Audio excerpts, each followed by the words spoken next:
Assalamu alaikum and welcome back in the English learning program. خیر راغلی ګران دوستانو د انګلیسي زده کړې پروګرام په دننۍ ویډیو کې درته هرکلی وایم.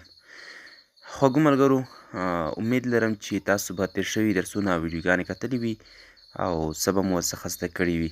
په دې ویډیو کې مو ستاسو لپاره هغه جملې راوړي دي کومې چې یو چاته د زنګ کولو په وخت کې یا د ټلیفون کولو په وخت کې استعمالول کیږي. نو ډېرې مهمې او ضروري او همدا ډول نوې جملې دي.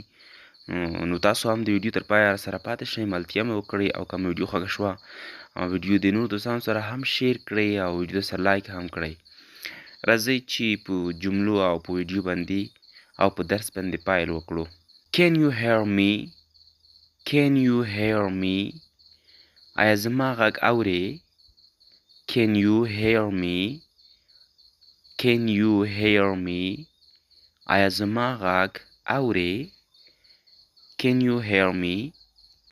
بله جمله I will call you back. وروسته به درته زنګ وکړم. I will call you back. وروسته به درته زنګ وکړم. I will call you back.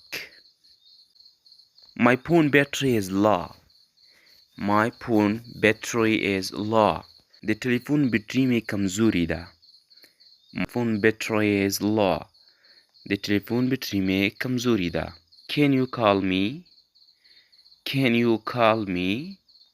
آیا زنګ راته کولی شې؟ Can you call me? آیا زنګ راته کولی شې؟ ما ته زنګ کولی شې؟ Can you call me? Who is calling? Who is calling? Who is calling? څوک زنګ وهي؟ Who is calling? Who is calling? څوک زنګ وهي؟ I'm busy. Call me later. I'm busy. Call me later. زه مصروف یم. وروسته زنګ وکړه. I'm busy. Call me later. زه مصروف یم. وروسته زنګ وکړه. Call me again. Call me again. وروسته دوباره زنګ راته وکړه.